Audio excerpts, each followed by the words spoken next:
Everyone, this is Neetu Singh.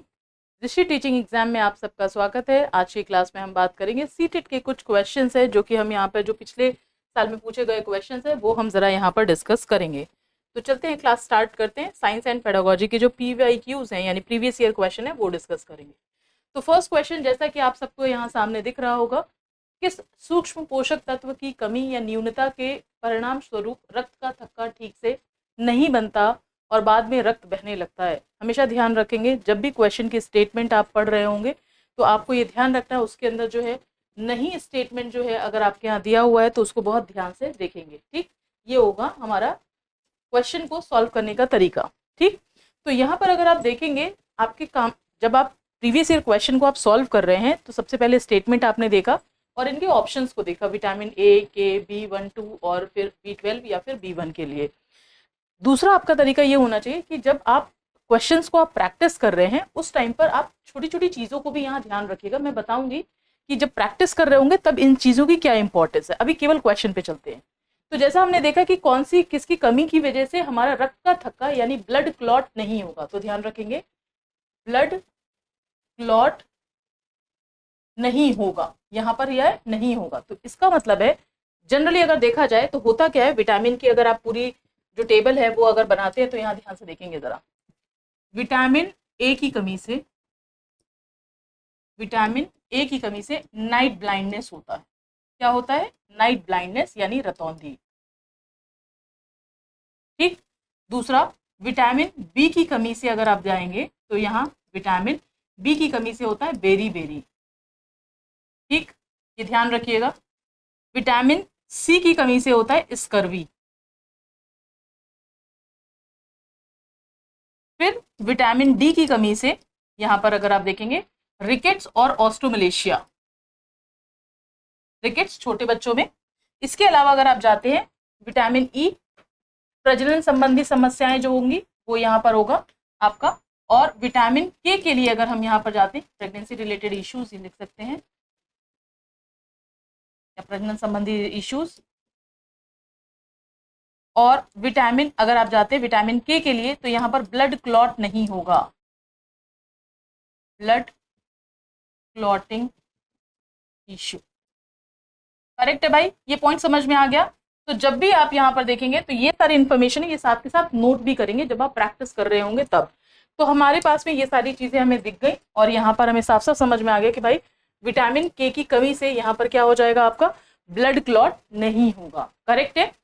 अब मैंने आपको ये बताया कि जब आप क्वेश्चंस का प्रीवियस ईयर क्वेश्चन सॉल्व कर रहे हैं तो आपने स्टेटमेंट सही से पढ़ा, ऑप्शंस को देखा, ऑप्शन से रिलेटेड इन्फॉर्मेशन दिमाग में घूमना चाहिए और उसके बाद आप ये आंसर करेंगे। दूसरा, जब भी आप प्रैक्टिस कर रहे होंगे यानी जब हम प्रैक्टिस करते हैं एग्जाम देने से पहले उस टाइम पर क्वेश्चन की स्टेटमेंट में काफी सारी चीजें लिखी हुई हैं वो ध्यान रखना है। जैसे यहाँ पर लिखा है सूक्ष्म पोषक तत्व, ये क्यों लिखा है ये भी आपके दिमाग में घूमना चाहिए जब आप प्रैक्टिस कर रहे हैं। अब आप ध्यान से समझिएगा एक्चुअल में होता क्या है, मैं आपको बता देती हूँ। फूड के जब हम न्यूट्रिएंट्स के बारे में बात करते हैं, जब घटक के बारे में बात करते हैं तो एक्चुअल में होता क्या है, अगर आप देखेंगे तो यहाँ देखिएगा कार्बोहाइड्रेट, मैं लिख देती हूँ यहाँ पर कार्बोहाइड्रेट, प्रोटीन, फैट, ये ऐसे कंपोनेंट है, ये तीन कंपोनेंट, दूसरे दो और कंपोनेंट है वो भी लिख देती हूँ मैं आपको। ये है आपका विटामिन और मिनरल। देख रहे हैं आप, ये जो तीन कंपोनेंट है ये होते हैं मैक्रोन्यूट्रिएंट, यानी ये हमारी बॉडी में ज्यादा मात्रा में जरूरत पड़ती है। और जो दो न्यूट्रिएंट है जैसे विटामिन और मिनरल, ये सारे आपके पास क्या हो जाएंगे, ये होते हैं आपके माइक्रोन्यूट्रिएंट, यानी इनकी हमारे शरीर में जरूरत बहुत कम पड़ती है। अब मैंने आपको ये क्यों बोला कि आपको यहाँ पर ध्यान रखना सूक्ष्म पोषक तत्व। मान लीजिए अगर आपके पास ऑप्शन में दिया होता विटामिन के, इसके अलावा और सारे अगर ऑप्शंस दिए हुए होते आपके पास में, चाहे आपका जो है आपका कार्बोहाइड्रेट, प्रोटीन या फैट इस तरीके से भी लिखा होता तो भी आप बहुत इजीली आप जा सकते थे। क्यों? क्योंकि विटामिन की जो है हमारे शरीर में जो आवश्यकता है वो बहुत कम होती है, इसी वजह से यही रीजन है कि इसको यहाँ सूक्ष्म पोषक तत्व लिखा गया है। तो ये भी आपके पास दो फैक्ट हो गए। एक तो ये आपकी विटामिन की जो एक पूरा चार्ट था कि किस विटामिन की कमी से क्या होगा वो आपका पास होना चाहिए। दूसरा कौन से मैक्रोन्यूट्रिएंट है, कार्बोहाइड्रेट, प्रोटीन और फैट मैक्रोन्यूट्रिएंट है, ज्यादा मात्रा में शरीर को जरूरत पड़ती है। और दूसरा मैंने अभी आपको बताया कि विटामिन और मिनरल ये क्या है, माइक्रोन्यूट्रिएंट, हमारे शरीर में इनकी आवश्यकता कम होती है, बट होती है, पड़ती है जरूरत हमें। ठीक, आगे चलते हैं, जरा नेक्स्ट वाले पे चलेंगे। नेक्स्ट क्वेश्चन है लवण और जल, यानी लवण का मतलब यहाँ पर क्या हो गया, मिनरल्स के बारे में बात कर रहे हैं। पता ही होगा आपको, हमारी बॉडी को मिनरल्स की आवश्यकता होती है।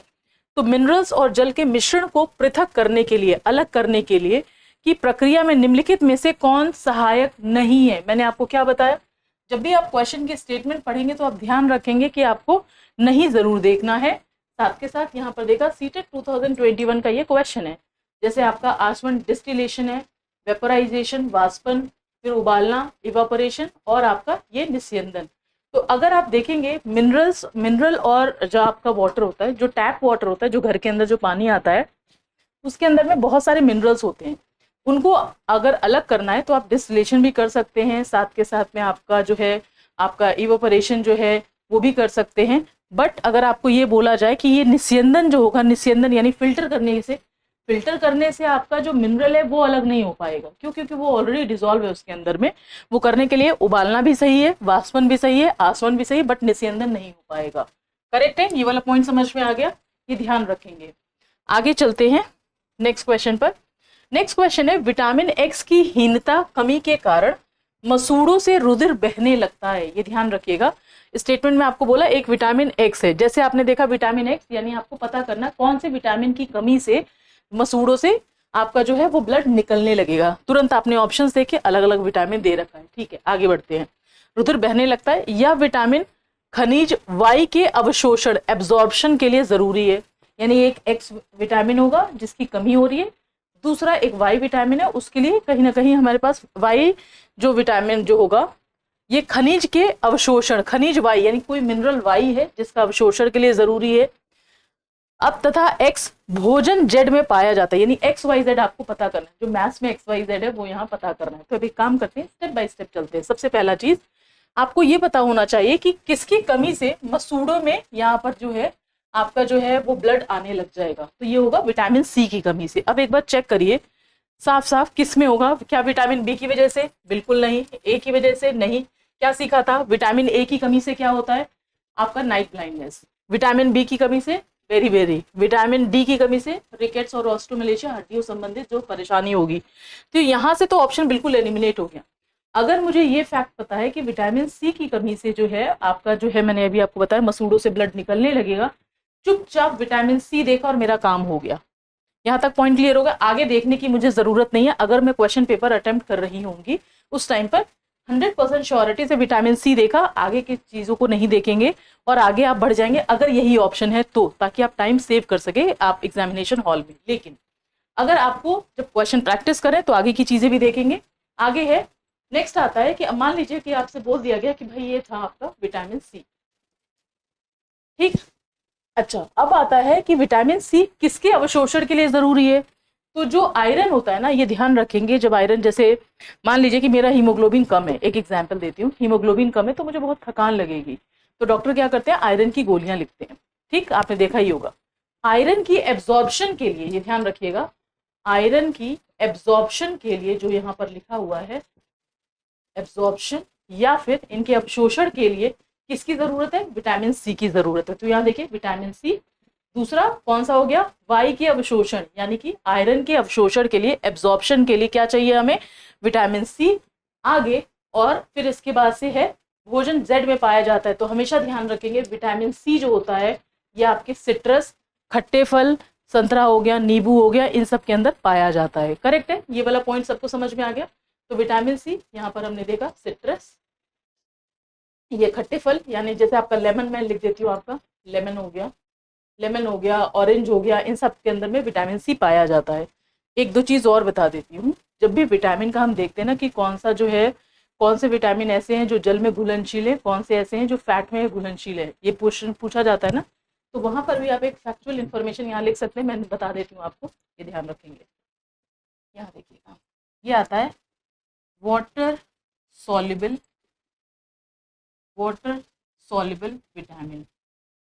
कौन से ऐसे विटामिन है जो पानी में घुल सकते हैं? तो यहाँ पर आप करेंगे B and C, vitamin B and C. याद करने का तरीका, जब नींबू को पानी में हम निचोड़ते हैं तो आपने देखा होगा विटामिन सी नींबू के अंदर है, वो आपका बहुत अच्छे से उसके अंदर डिसॉल्व हो जाएगा। तो यहाँ इस ट्रिक से याद रखिएगा कि वाटर सॉल्युबल विटामिन भी विटामिन बी एंड सी हो जाएगा।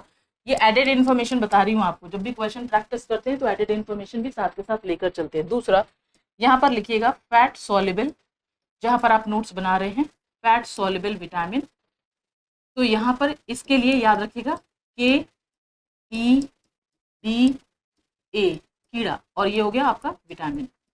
ठीक, ये ध्यान रखेंगे। तो ये आपके पास विटामिन के ई डी ए क्या हो जाएंगे, फैट सॉल्युबल हो जाएंगे। वाटर सॉल्युबल में आपके पास विटामिन बी एंड सी हो जाएगा।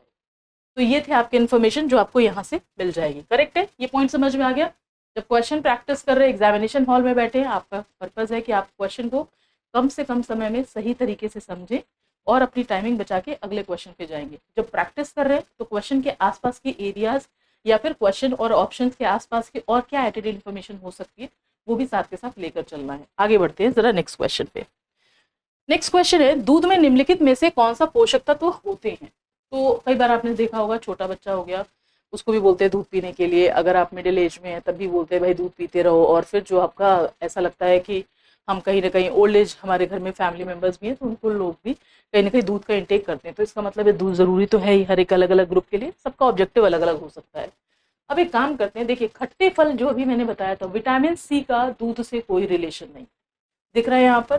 फिर आता है प्रोटीन, आयरन, आयरन का दूध से कोई रिलेशन नहीं है। कई बार टीवी में ऐड देखे होंगे कि अच्छा कैल्शियम हड्डियों के लिए बहुत ज्यादा जरूरी है, बोलते हैं कि नहीं बोलते हैं। तो यहाँ पर अगर आप देखेंगे, यहाँ पर आयरन की वजह से भी ये कट जाएगा। तो प्रोटीन, कैल्शियम, विटामिन डी ये आपको किस में मिल जाएगा, मिल्क में मिल जाएगा। इसीलिए कहते हैं जो ग्रोइंग बच्चा है उसको कहीं ना कहीं दूध बहुत ज्यादा देने की जरूरत है। क्यों? क्योंकि प्रोटीन आपका बॉडी बिल्डिंग फूड न्यूट्रिएंट हो गया, कैल्शियम हड्डियों के लिए चाहिए, विटामिन डी आप सबको पता है सूरज की रोशनी से हमें जो है जो विटामिन डी मिलता है। अर्ली मॉर्निंग की जो रेज होती है, अगर आप ऑन एन एवरेज जो है कुछ देर के लिए अर्ली मॉर्निंग में, अगर 10 to 15 मिनट्स अर्ली मॉर्निंग में अगर आप सूरज की रोशनी को कहीं ना कहीं फेस आउट करते हैं तो विटामिन डी जो होता है वो हमारी बॉडी में बन जाता है। बट दूध के लिए पूछा था तो आपका प्रोटीन, कैल्शियम और विटामिन डी आपको यहाँ से मिल जाएगा। ठीक, आगे चलते हैं। ऑप्शन एलिमिनेट करने का तरीका था, विटामिन सी देख के काट दिया, विटामिन सी देख के इसको हटा दिया, आयरन का इससे कोई रिलेशन नहीं था, तो ये तीनों चीजें इसमें मिल जाएंगी। आगे चलते हैं नेक्स्ट क्वेश्चन पे। दिए गए कथनों को पढ़िए तथा सही विकल्प को चुनिए। क्वेश्चन हमने ध्यान से देख लिया, अब एक बार स्टेटमेंट देखते हैं। पहला स्टेटमेंट, कथन एक, भारी अनाजों से भूसा उसाई द्वारा अलग किया जाता है। अगर कभी देखने को मौका मिला हो तो होता क्या है, जो भारी अनाज होंगे और उसके अंदर जो भूसा है ऐसे ऐसे करेंगे तो वो क्या होगा, जो भारी होगा वो नीचे गिरेगा, जो हल्का होगा थोड़ा दूर गिर जाएगा। मैंने अपनी आंखों से देखा हुआ इस तरीके की चीजें, तो ये स्टेटमेंट तो बिल्कुल सही था। दूसरा, विभिन्न प्रकार के कणों के मिश्रण को चालन एवं निस्यंदन प्रक्रिया द्वारा अलग किया जाता है, बिल्कुल सही है। जब आप एनसीईआरटी या पढ़ते हैं, सेपरेशन ऑफ फूड मटेरियल जो है अलग अलग तरीके है, जब आप देखते हैं तो ये स्टेटमेंट भी बिल्कुल सही है। तो यहाँ पर देखेंगे इसके हिसाब से, यहाँ देखें कथन ए और कथन बी दोनों सत्य है इसमें, क्योंकि असत्य वाला तो देखो कोई ऑप्शन ही नहीं था, क्योंकि दोनों स्टेटमेंट सही थे। तो स्ट्रेट फॉरवर्ड मेरे पास आंसर हो गया था सी वाला। ठीक, आगे चलते हैं नेक्स्ट पे। नेक्स्ट क्वेश्चन है, राधिका के मसूड़ों से प्रायः खून बहता रहता है। मसूड़ों से खून बहना दिमाग में अभी क्लिक किया होगा, जस्ट अभी क्वेश्चन बताया था। उसके घाव ठीक होने में लंबा समय लेते हैं, उसके भोजन में कमी हो सकती है। अब आप ध्यान से यहाँ पर देखोगे तो साफ साफ समझ में आया, खून बहता रहता है।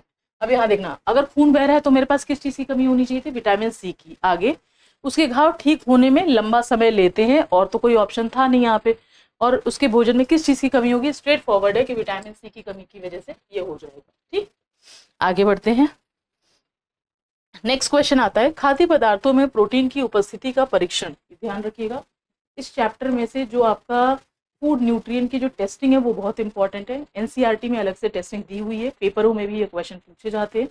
प्रीवियस ईयर सॉल्व करेंगे तब भी क्वेश्चन मिलेगा, आगे जो भी एग्जाम है उसके लिए अपियर होंगे, तो ये टेस्टिंग जरूर ध्यान रखिएगा। ठीक, आगे चलते हैं। खाद्य पदार्थों का कुछ भाग परिखनली में लेकर इसमें 10 बूंद जल डालिए और परिखनली को हिलाइए। यानी आपके पास में यहाँ क्या दे दिया, प्रोटीन की उपस्थिति का परीक्षण करने के लिए यहाँ पर कुछ स्टेप दिए गए, कौन सा पहला होगा, दूसरा, तीसरा, चौथा, वो आपको बताना है। तो इसके लिए एक ट्रिक है, वो मैं आपको समझा देती हूँ। इन्होंने बोला खाद्य पदार्थ का कुछ भाग परखनली में लेकर 10 बूंद जल डालिए, परखनली को हिलाइए। तो ये देखकर ये तो नहीं लग रहा है कि ये आपका पहला वाला हिस्सा होना चाहिए। आगे, परीक्षण किए जाने वाले खाद्य पदार्थ का पाउडर अथवा पेस्ट बनाइए, तो ये आपके पास पहला स्टेप होना चाहिए था। पहला स्टेप यानी कि आपने क्या किया, जब भी आप टेस्ट करने जा रहे हो तो जिस फूड मटेरियल को आप चेक करने जा रहे हो उसको आप क्या बनाओगे, पाउडर या पेस्ट बनाओगे, तभी जाके आप सॉल्यूशंस डालोगे और कलर का चेक करोगे। ठीक, तो ये हो गया पहला। आइडियली अगर मैं देखूं पहला दो के लिए अगर मैं 100% श्योर हूँ, ये ऑप्शन होना ही नहीं चाहिए था, मेरा दिमाग जाएगा केवल इन दो ऑप्शन पर। ठीक, ऐसे आप टाइम सेव करेंगे। आगे नेक्स्ट आता है कि अब आगे चलते हैं जरा। परख नली में 10 बूंद कास्टिक सोडा विलयन की डालिए, भली भांति हिलाइए। ध्यान रखिएगा, भली भांति हिलाइए का मतलब हो गया ये कहीं ना कहीं आपका आखिरी स्टेटमेंट होना चाहिए जब सब कुछ आपने मिक्स कर लिया है। तो यहाँ पर ये वाला जो ऑप्शन है अगर मैं यहाँ पर देखूं, क्योंकि यहाँ विलयन को मिलाइए, खाद्य पदार्थ का कुछ भाग करिए, क्योंकि पहला अगर ये हो गया कि परीक्षण करने वाले खाद्य पदार्थ का पाउडर अथवा पेस्ट बनाए, जब हमने टेस्टिंग के प्रोसीजर में पढ़ा था, तो पहला। दूसरा आपके पास क्या होना चाहिए था, यहाँ पर खाद्य पदार्थ का कुछ भाग परख नली में लेके 10 बूंद जल डालना है और परख नली को हिलाना है। तो ये मेरे पास कैसा हो गया, दूसरा स्टेप। आइडियली अगर मैं इन दोनों वर्जन के लिए श्योर थी तो 2 और 1 दोनों में आ रहा था, लेकिन ये जो भली भांति हिलाइए है इसमें और इसमें मुझे साफ साफ समझ में आ रहा है कि थर्ड वाला जो सबसे आखिरी में है, मैंने थर्ड को ऑप्शन में देखा, टाइम मैंने यहाँ पर सेव करके 90% श्योर होगा कि ये वाला तो होगा ही होगा। एक बार और चेक कर लेते हैं। इसमें 2 बूंद कॉपर सल्फेट विलयन को मिलाइए। अब आप ध्यान से समझिएगा, मैं स्टेटमेंट्स बोल रही हूँ। परीक्षण किए जाने वाले खाद्य पदार्थ का पाउडर पेस्ट बनाया, उसमें कुछ भाग में 10 बूंद जल मिलाया, परख नली को हिलाया। तीसरा, इसमें 2 बूंद कॉपर सल्फेट विलयन को मिलाइए, उसके बाद फिर परख नली में 10 बूंद कास्टिक सोडा विलयन को डालिए, भली भांति हिलाइए। 100% श्योरिटी से हमें समझ में आता है भाई सी वाला ऑप्शन 100% करेक्ट हो जाएगा। तो ये ध्यान रखिएगा, अलग अलग तरीके की फूड न्यूट्रिएंट की टेस्टिंग के भी आपको स्टेप्स दे सकते हैं। क्वेश्चन किसी भी रूप से पूछा जा सकता है, तो जो क्वेश्चन का जो लॉजिक है वो समझ में आना चाहिए। ठीक, तो क्वेश्चन कैसा भी आएगा आप आंसर कर ले जाएंगे। नेक्स्ट क्वेश्चन पे चलते हैं जरा, यहाँ पर चलेंगे। ये क्वेश्चन अटेम्प्ट करने के तरीके भी हैं जो साथ के साथ मैं आपको बताती चली हूँ। आगे आता है आहारी रेशे, जिसको हम रफेज भी बोलते हैं और फाइबर भी बोलते हैं। ठीक है, तो ये ध्यान रखिएगा, जैसे मैंने अभी आपको बताया था, कुछ चीज़ें इसके बारे में बता देती हूँ फिर हम आगे बढ़ते हैं। मैंने आपको बताया था कि फूड चैप्टर के अंदर में जो हमारे पास न्यूट्रिएंट थे वो कौन कौन से थे, या कॉम्पोनेंट ऑफ फूड्स कौन कौन से थे हमारे पास में। मैंने आपको बताया था प्रोटीन, प्रोटीन हो गया था, कार्बोहाइड्रेट,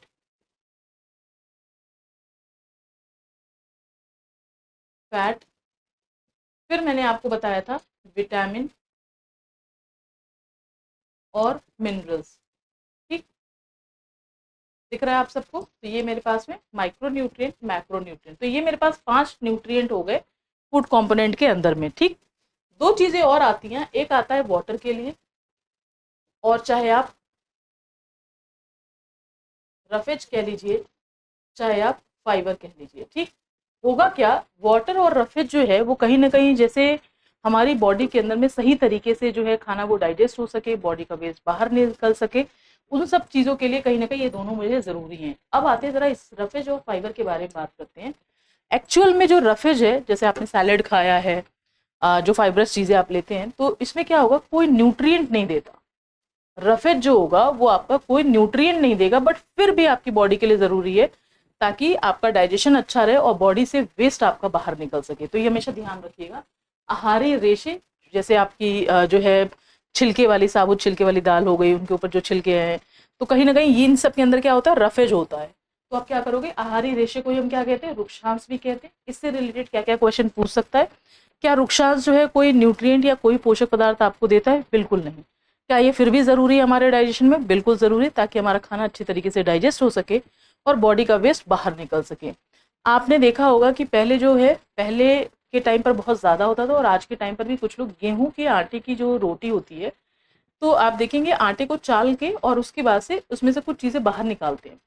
गाँव में जनरली ऐसी प्रैक्टिस है, शहरों में भी कुछ घरों में ऐसा होता है कि जो गेहूँ होता है वो पीसने के बाद से उसको चाला नहीं जाता, उसके अंदर गेहूं के जो छिलके हैं वो कहीं ना कहीं किसका काम करते हैं, रफेज का काम करते हैं, ताकि आपका डाइजेशन बहुत अच्छा हो सके। ठीक, जो चक्की से आटा आता है उसकी बात कर रही हूँ मैं।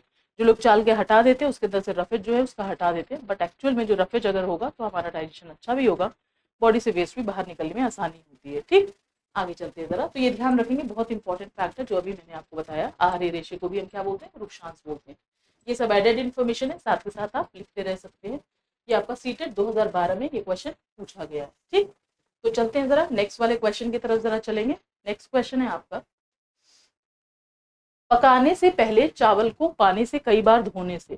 तो यहाँ पर देखेंगे कई बार हम बोलते हैं ना कि जैसे आपने देखा होगा कि फ्रूट्स को, वेजिटेबल को हम धोते हैं ताकि उनका जो डस्ट है या फिर कुछ भी ऐसी चीज़ है जो उस पर लगी हुई है वो हट जाए। चावल को भी कई बार, बार बार नहीं धोना चाहिए। एक बार तो हम धोते ही हैं, बट बार बार नहीं धोना चाहिए। क्यों? क्या उसका विटामिन ई का कोई सवाल ही नहीं था। जल विलीय कार्बोहाइड्रेट नष्ट हो जाएंगे नहीं, सतही प्रोटीन नहीं, विटामिन बी जो है जनरली वो आपका नष्ट हो जाता है। ठीक, तो ये सारे क्वेश्चन थे जो आज की क्लास में हमने डिस्कस किए, और मैं एक्सपेक्ट करती हूँ कि आई होप आपने जितने भी क्वेश्चन यहाँ पर प्रैक्टिस किए होंगे आप सबको समझ में आए होंगे। तो जल्दी मिलते हैं नेक्स्ट वाली क्लास में। नेक्स्ट आगे वाली जो क्लास में चल मिलेंगे और भी इस तरीके के जो क्वेश्चन है वो प्रैक्टिस करते रहेंगे। तो आई होप आप अपने एग्जाम की तैयारी बहुत अच्छी कर रहे होंगे। मिलते हैं नेक्स्ट क्लास में। Thank you.